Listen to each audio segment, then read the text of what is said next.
Meus amigos, que a paz do Divino Mestre Jesus reine em nossos corações hoje e sempre.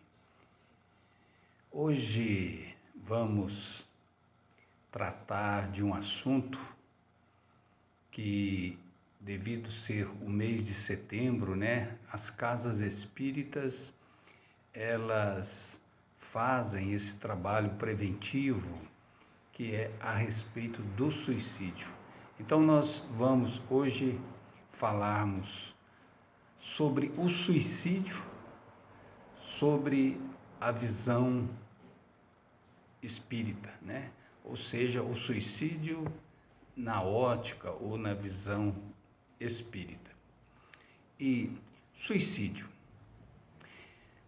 é uma atitude individual de livre-arbítrio, de extinguir a própria vida por ato deliberado, podendo ser causada, entre outros fatores, por um elevado grau de desespero e sofrimento, geralmente de nível emocional e sentimental.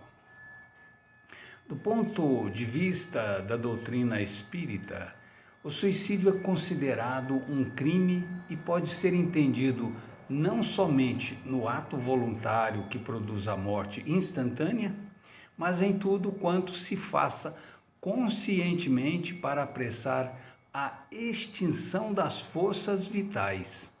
Importa numa transgressão da lei divina. É sempre uma falta de resignação e de submissão à vontade do Criador. Nas mortes por suicídio, o espírito ele é surpreendido, não acredita que esteja morto e sustenta teimosamente que não morreu. Portanto, vê o seu corpo, sabe que é dele, mas não compreende que esteja separado. Procura as pessoas de sua afeição, dirige-se a elas e não entende por que as mesmas não a ouvem.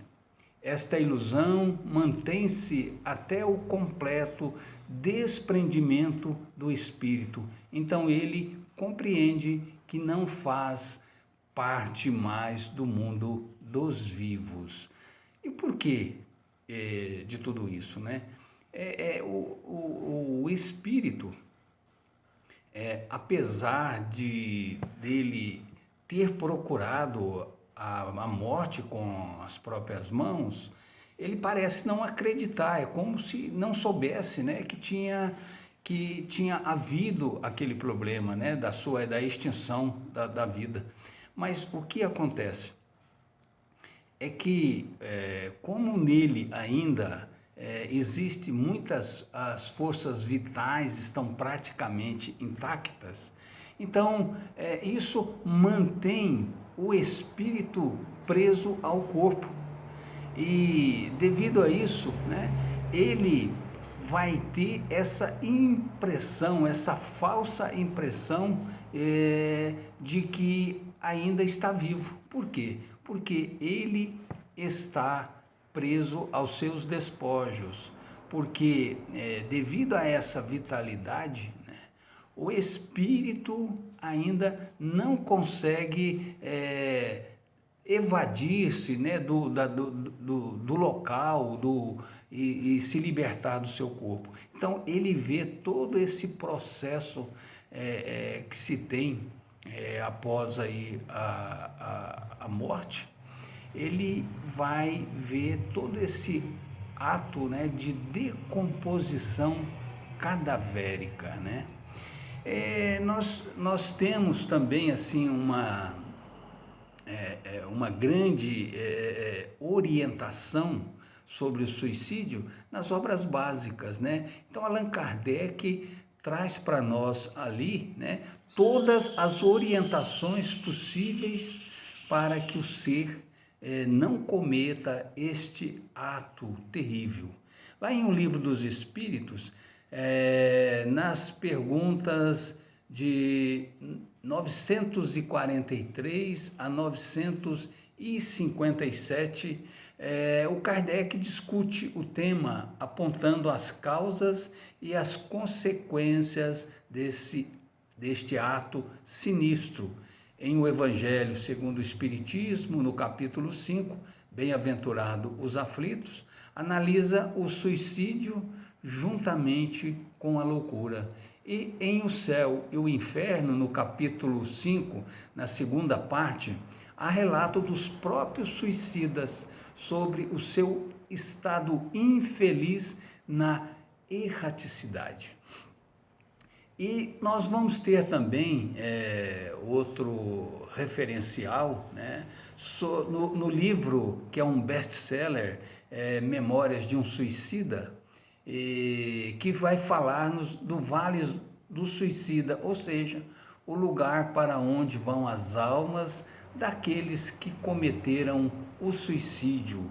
É um livro extraordinário, né, que é psicografado pela grande médium Ivone Pereira, Ivone do Amaral Pereira, né, através do espírito Camilo Castelo Branco, que ali ele traz o pseudônimo de Camilo Botelho, né?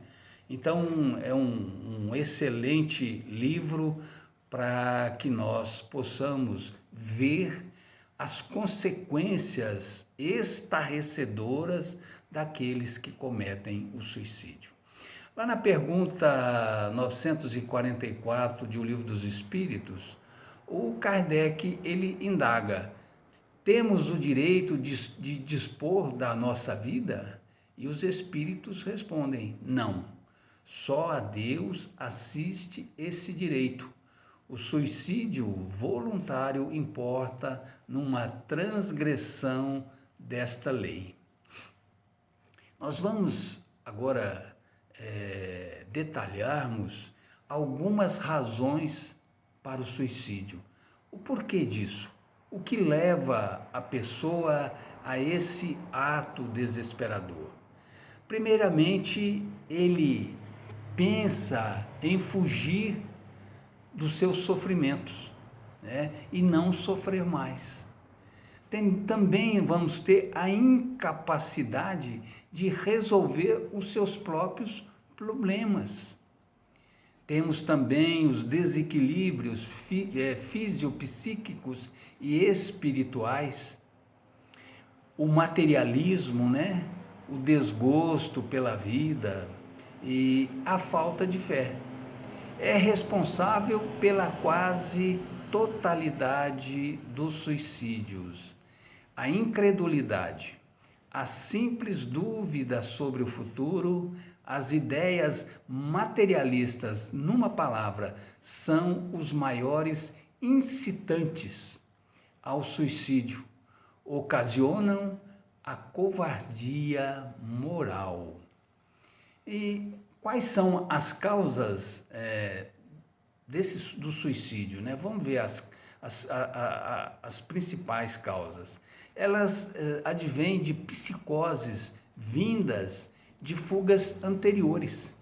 Então nós vamos encontrar aquela enfermidade prolongada.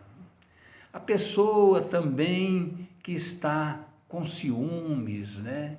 Com o amor próprio ferido, ou sofreu uma desonra.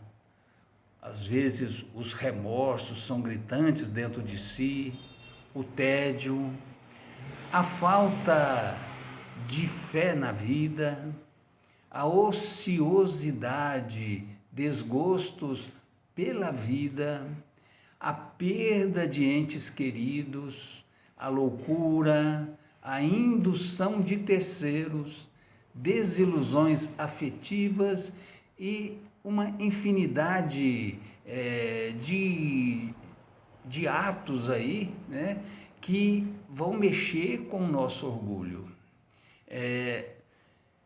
E o que é esse suicídio, né? Essa fuga desastrada? O autoaniquilamento situa-se como uma porta falsa em que o indivíduo, julgando libertar-se dos seus males, precipita-se em uma situação muito pior. Então, ele acha que ele vai escapar, né, dos seus problemas e envereda por essa porta falsa e precipita-se num precipício imensurável, aumentando ou triplificando o seu sofrimento. Então, o suicida, ele é igual ao prisioneiro que se evade da prisão antes de ter cumprido a pena. E quando preso de novo, é mais severamente tratado. O mesmo se dá com o suicida que julga escapar às misérias do presente e mergulha em desgraças maiores. Quais são os tipos de suicídio? Então, nós vamos ter o suicídio direto, que é aquele que há a intenção de tirar a própria vida e é premeditado, o sujeito pensa antes, tem a certeza que quer terminar, extinguir com suas forças vitais. E nós vamos ter aquele que é o suicídio indireto, né? Que não há intenção, né, de tirar a própria vida, não é premeditado e é provocado por abusos de ordem física e moral. Então vamos ver os tipos de suicídio indireto. O sexo em desequilíbrio, as tensões exageradas, o sujeito que vive tenso, né? Que vive sempre encolerizado.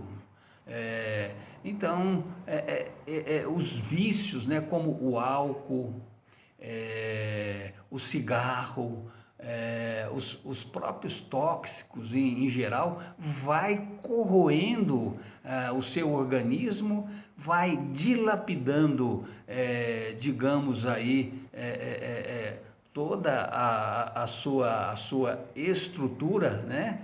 E vai de alguma forma colocando, diminuindo a sua vida, mesmo que às vezes ele não tem intenção de se matar. Mas esse aí, né, é um suicídio, vamos dizer, inconsciente. Que apesar de, depois de um certo tempo, a pessoa sabe, né, que está acabando com a sua saúde, né? Então nós vamos ter o ódio. A pessoa, quando odeia, ela traz dentro de si, né, aquela explosão de cólera, aquela coisa que lhe causa um tremendo desequilíbrio e também há um desgaste imenso nessas horas de toda a vitalidade orgânica. Também a ociosidade, aonde a pessoa, não tendo o que fazer, começa então a achar a vida ruim, e em vez de procurar um trabalho, de fazer alguma coisa melhor, né, essa pessoa então começa a achar a vida ruim devido à ociosidade, né? O tédio vem com tudo isso. Temos também as paixões exageradas, aquelas pessoas que não aceitam ser abandonadas ou não aceitam não, né? São aquelas pessoas possessivas que quer forçar o outro a ficar com ele para sempre. E nós sabemos que ninguém é de ninguém nesse aspecto, né? Ninguém tem o direito de cercear a liberdade do outro, né? Então, tem muitas pessoas que acham que o outro é sua propriedade, né? que é algo particular seu. Então nós temos que tomar cuidado com isso. Também nós temos aí o pessimismo, aquelas pessoas pessimistas e que tudo para elas estão ruim. Então tudo é ruim, o dia tá ruim, meu dia não foi bom, não está dando certo para mim, as coisas dá certo para todo mundo, para mim não dá. Então essas pessoas também vão trazendo vibrações negativas para si mesmas e vão o quê?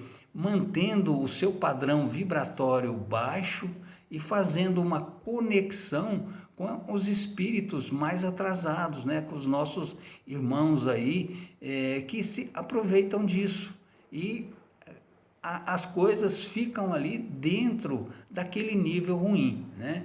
E temos também a hipocondria, né? Os hipocondríacos, que são aqueles seres que tomam medicamentos sem necessidade, que vêm ocasionar distúrbios no próprio organismo e faz com que muitas das vezes eles venham a desencarnar antes do tempo.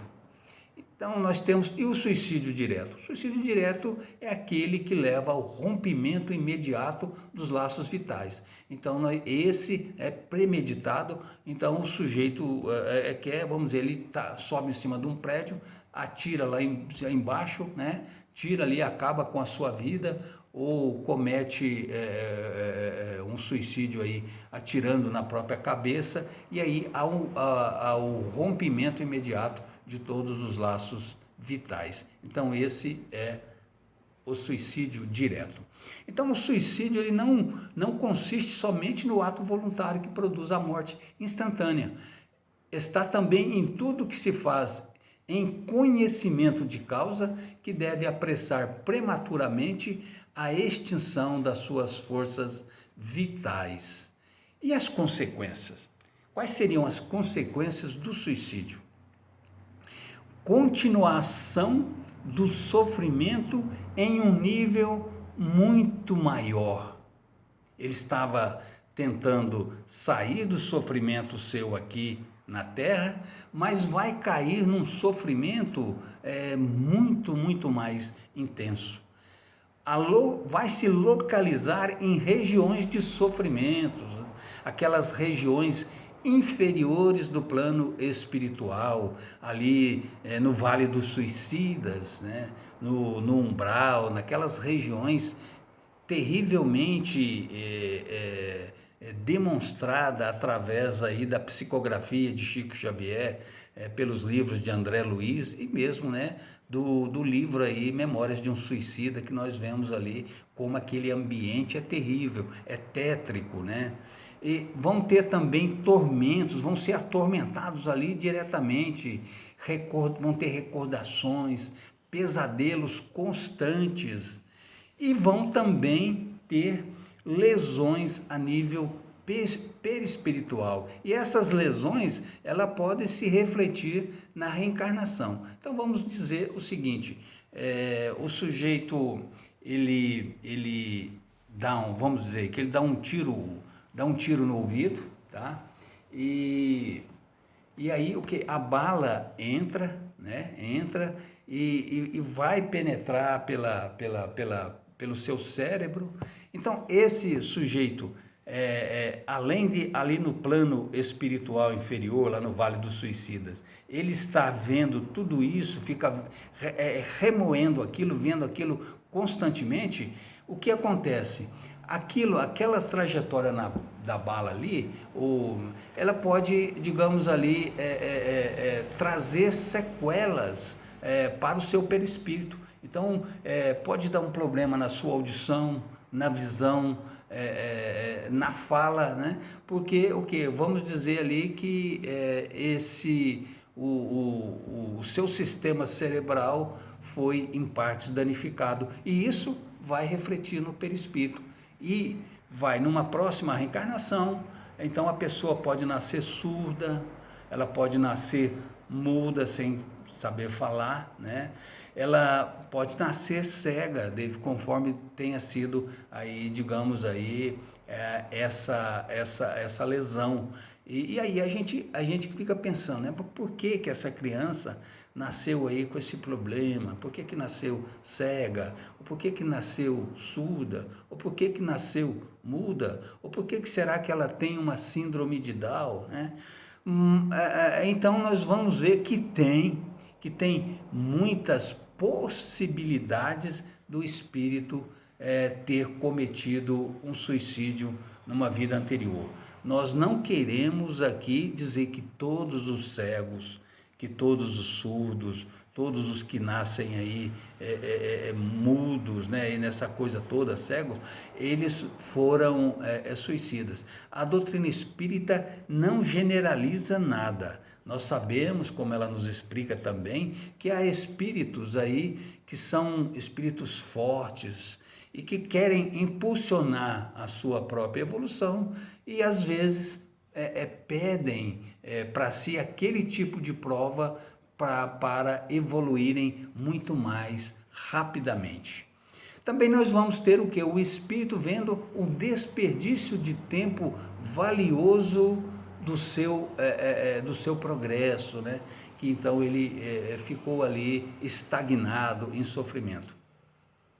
Na pergunta 957 de O Livro dos Espíritos, o Kardec indaga quais, em geral, com relação ao estado do espírito, as consequências do suicídio.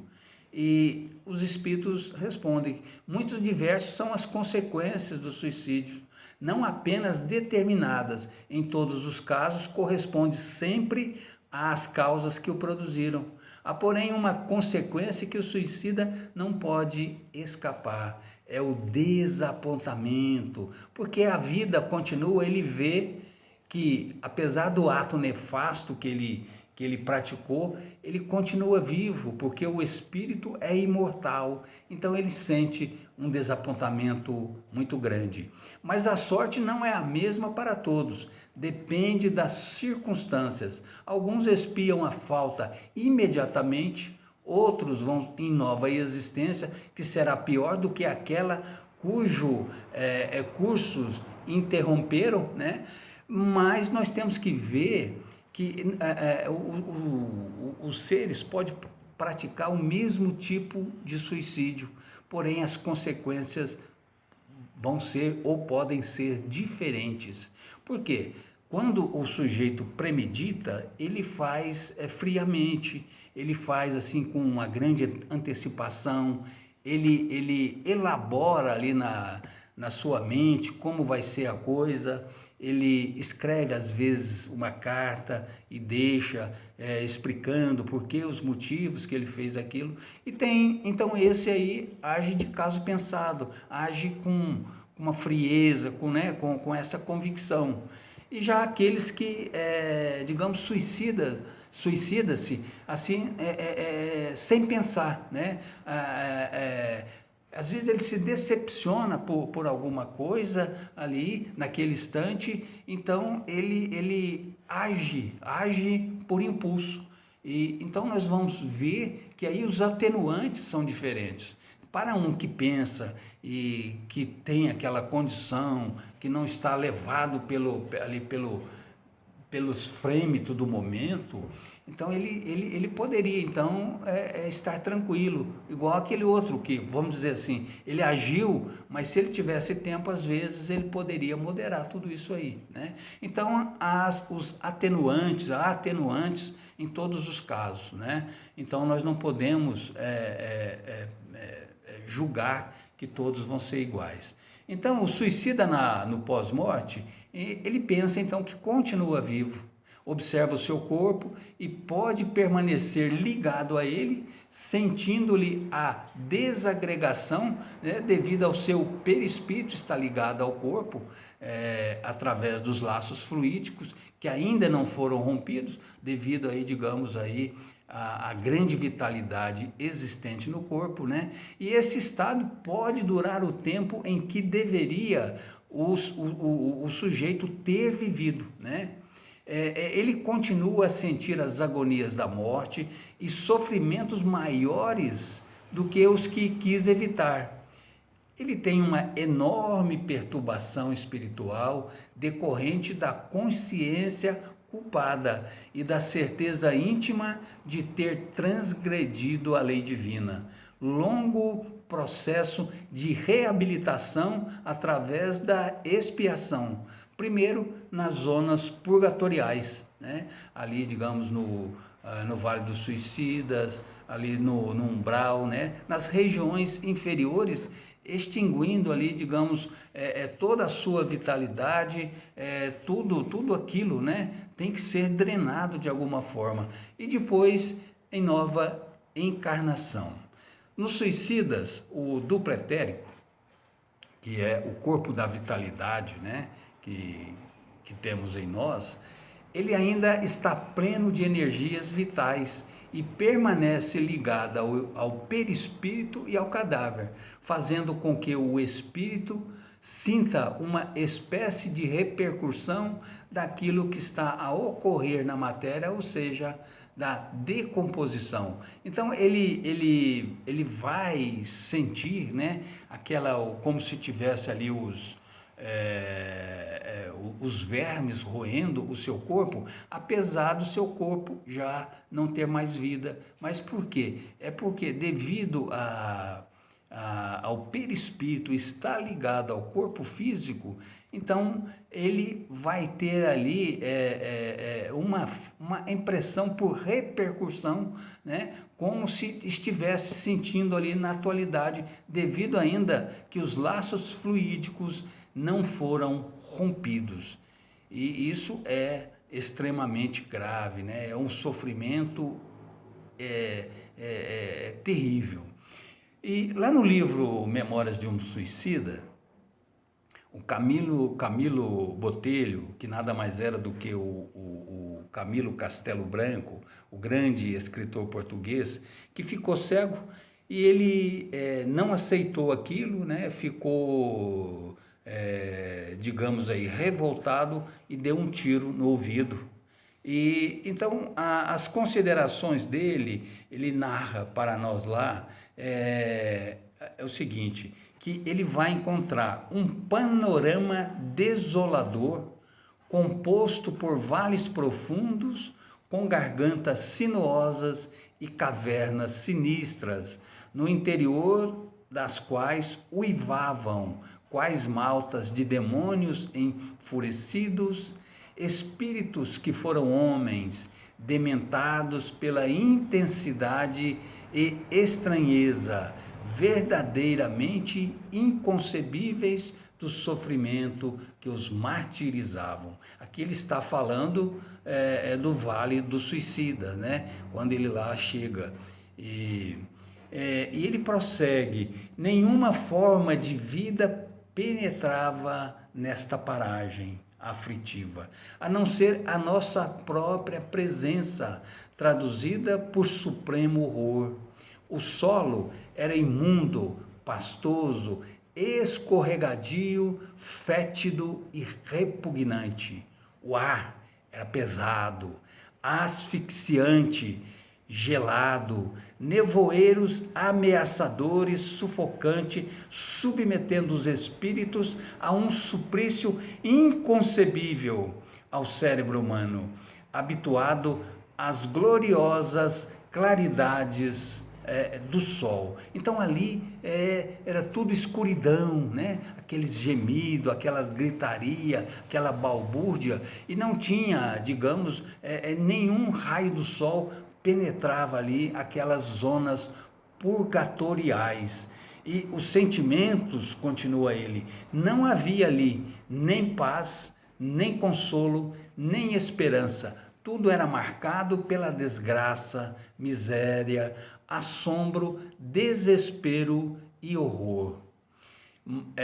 Na caverna onde padeci, relata o Camilo, né? Martírio que surpreendeu além do túmulo. Nada disso havia aqui. Era a dor que nada consola, a desgraça que nenhum favor ameniza, a tragédia que ideia alguma tranquilizadora vem orvalhar de esperança. Não há céu, não há luz, não há sol, não há perfume, não há tréguas. O que há é o choro convulsivo e inconsolável, é a raiva envenenada daquele que já não pode chorar. É o desaponto do que se sente vivo a despeito de se haver arrojado na morte. É a revolta, é a consciência em luta, a alma ofendida, a mente torturada, as faculdades espirituais envolvidas nas trevas oriundas de si mesmo. É o inferno na mais hedionda e dramática exposição, porque além do mais existem cenas repulsivas de animalidades, práticas objeta dos mais sórdidos instintos, às quais eu me pejaria de revelar aos meus irmãos, os homens. Então nós temos que ver aí nesse caso que ali naqueles lugares os espíritos, né, agridem e submetem aqueles outros mais fracos, né, a todos os tipos que lhe derem e aproverem. Então é uma situação terrível, constrangedora, porque tudo isso continua lá, digamos, no mundo espiritual inferior, né? E a gente fica querendo saber, mas por que? Será que o suicida ele não recebe ajuda? Ou quanto tempo esse infeliz espírito fica preso ao corpo físico? Ou ainda, existiriam agravantes e atenuantes para o crime de suicídio? Olha, ajuda, nós sabemos que Deus, em sua infinita bondade, jamais abandona seus filhos, especialmente os mais faltosos e sofredores, porque, como disse Jesus, os doentes, né, é que precisam de remédio, é que precisam de médicos. Então, o suicida, ele não recebe ali, digamos, tratamento imediato, socorro imediato, porque ele está numa situação de desequilíbrio moral e espiritual. As suas vibrações são muito baixas. Embora as equipes espirituais queiram socorrê-los, não tem como, né? Não tem como fazer isso. E porque também houve uma infração gravíssima à lei divina, que é retirar a própria vida com as suas próprias mãos, quando essa vida, isso não deveria ser determinado por eles, e sim por Deus, né? Mas nós precisamos de salientarmos que mesmo ali, no Vale dos Suicidas, ali juntamente, ali nós vamos ter o Hospital de Maria de Nazaré, aonde Maria de Nazaré é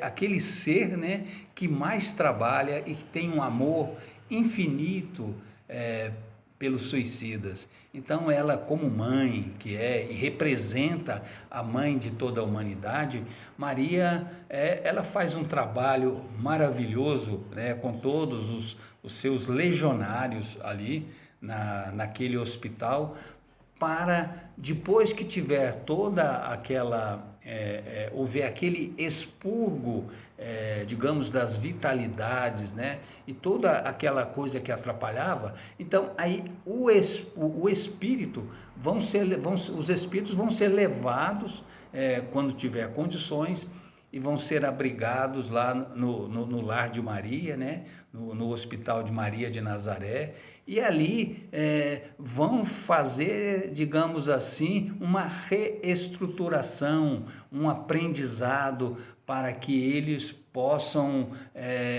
gradativamente voltar às suas reencarnações e tocarem as suas vidas aí, seguindo, digamos, a sua evolução, né? Contudo, também vamos informando que não há previsão para o tempo que os suicidas ficam presos ao corpo, vendo sua decomposição, vagando nas regiões umbralinas ou prisioneiros de obsessores. Isso varia de espírito para espírito, de caso para caso, como aquele que nós falamos, né? Tudo vai do que o sujeito fez naquela hora ali, se ele agiu friamente ou se aquilo foi por impulso. Então isso aí vão ter pesos diferentes. Então, mais uma vez, nós informamos que no suicida as forças vitais encontram-se geralmente intactas, revestindo-lhes os envoltórios físicos e espirituais. Para que ele possa ser ajudado, é preciso exaurir essa força vital.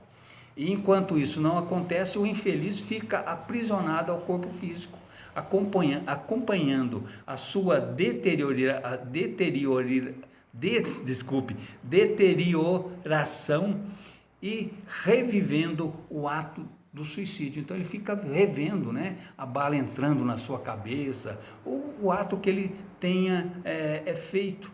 Então, o caso do suicida, para a gente compreender melhor, é como se nós estivéssemos aqui de viagem, vamos dizer assim, e pegássemos o nosso automóvel e nós enchêssemos, né, o tanque de gasolina do automóvel, de combustível, e esse tanque daria para nós aí andarmos aí em torno de uns 400 quilômetros.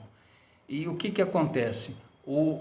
Vamos dizer, o suicida tem 400 litros, tem o tanque cheio, né? E poderia atingir 400 quilômetros e ele fez só 50. Ainda falta 350 quilômetros. Então isso aí é a vitalidade que ainda está nele e que vai ter que ser exaurida de alguma forma para que ele possa ser assistido, né? E também o seu comportamento, a sua revolta, conforme ele age, né?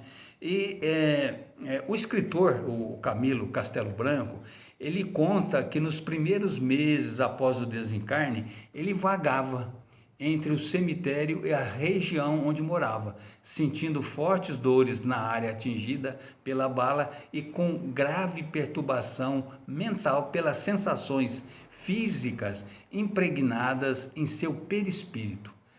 Por muitas vezes, apesar de continuar sentindo-se cego na espiritualidade, ele deparou-se com a imagem de seu corpo em estado de decomposição, né? Então isso é terrível, né?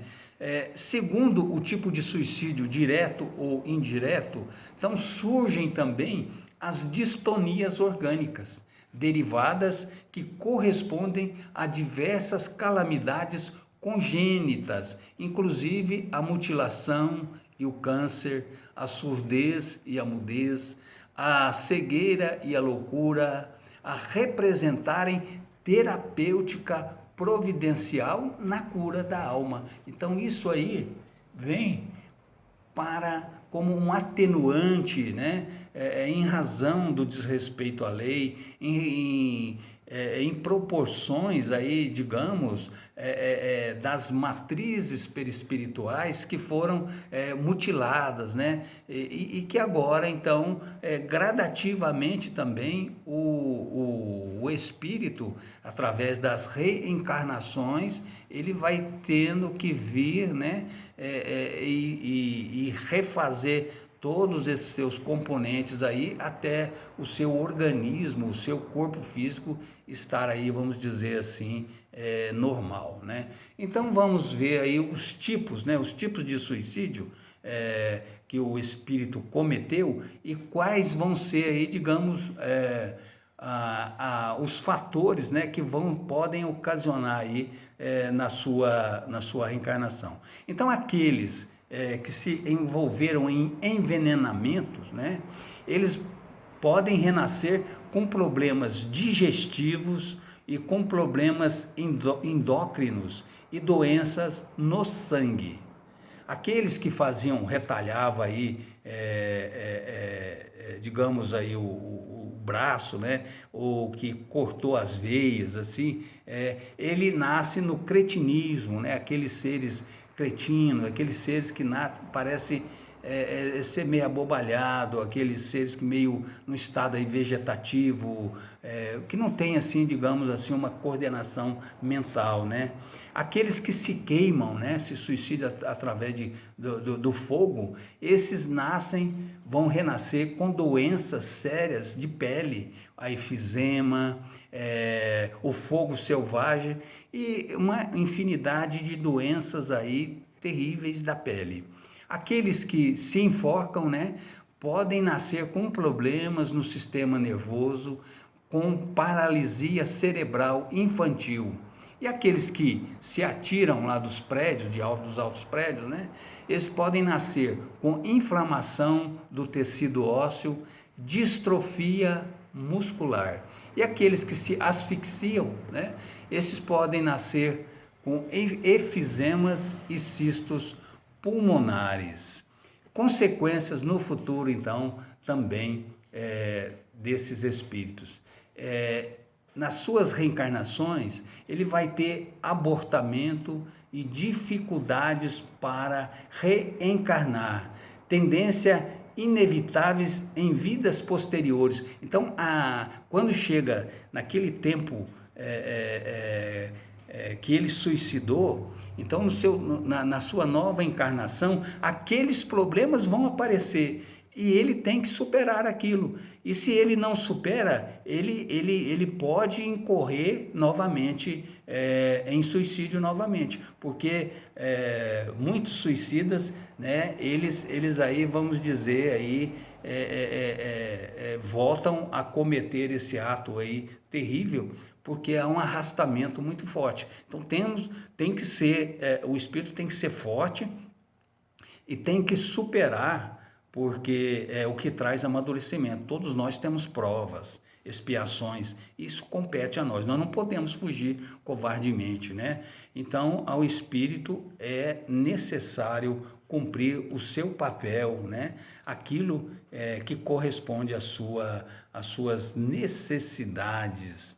E como nós falamos, ele vai ter dificuldade, né, nos reencarnes, o abortamento, porque às vezes, como nos diz o André Luiz, nas suas obras, que esses espíritos suicidas, muitas das vezes, ele tem que reestruturar novamente, né, ali, vamos dizer, aí, aquelas partes lesadas do seu perispírito, para depois retransmitir ao corpo físico, né? Porque o perispírito é a matriz, né? É a matriz do corpo, nós sabemos.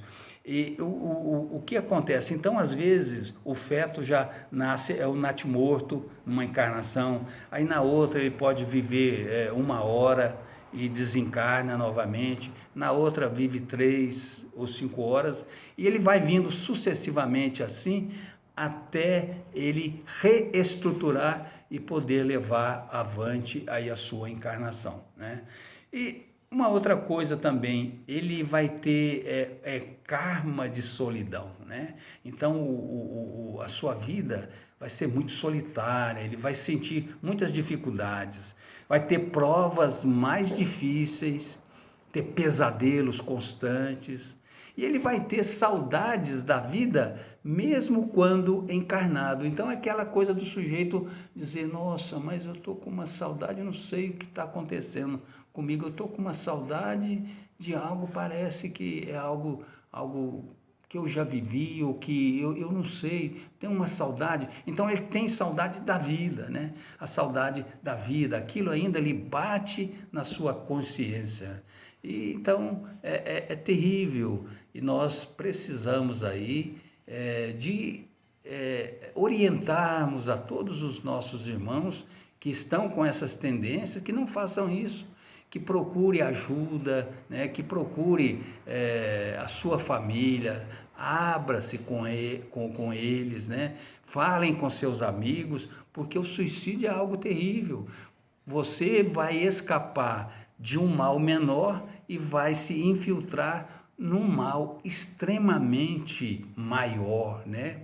E quais são os remédios então recomendados, já que nós estamos falando? Também é a paciência e a resignação, né? Temos que ter paciência e resignação, certeza de uma vida futura. Temos que ter esperança e sabemos que Deus é misericordioso. Temos que ter essa confiança em Deus, né? Então, quando torna a receber o prêmio de um novo corpo carnal na esfera humana, dentre as provas que repetirá, naturalmente se inclui a extrema sensação ao suicídio na idade precisa em que abandonou a posição de trabalho que lhe cabia, né? Isso aí são as circunstâncias reflexas. Como nos diz isso a respeito disso aí, o que nos fala é André Luiz, lá no livro Ação e Reação, e na página, me parece, a 93, né? E a profilaxia do Espiritismo nos mostra que a vida continua, fortalece a nossa fé em Deus e no futuro, esclarece os sofrimentos decorrentes do ato do suicídio, faz com que os próprios suicidas venham nos advertir, nos impulsiona a necessidade de orarmos e vigiarmos. O Consolador prometido por Jesus, que é o Espiritismo, traz-nos toda esta estrutura para que nós possamos seguir o nosso caminho, né? Então, meus queridos amigos, nós temos que pensar que a vida continua, que a vida foi nos dada para que nós pudéssemos aproveitar o máximo aqui. E viver não quer dizer que nós vamos viver a nossa vida só em vitórias. Existem os momentos difíceis e esses momentos difíceis são aqueles momentos que nos traz maturidade. Ninguém, absolutamente ninguém, passa incólume dos sofrimentos por essa vida.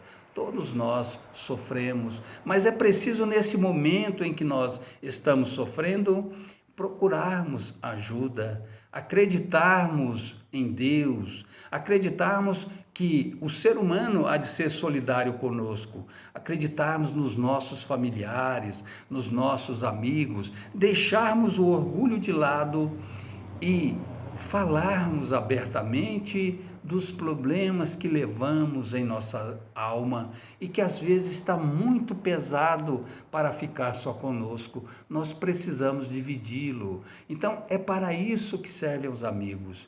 E pensarmos que sozinho nós não somos ninguém, que nós precisamos de termos amigos e de termos Jesus como nosso grande mestre e amigo.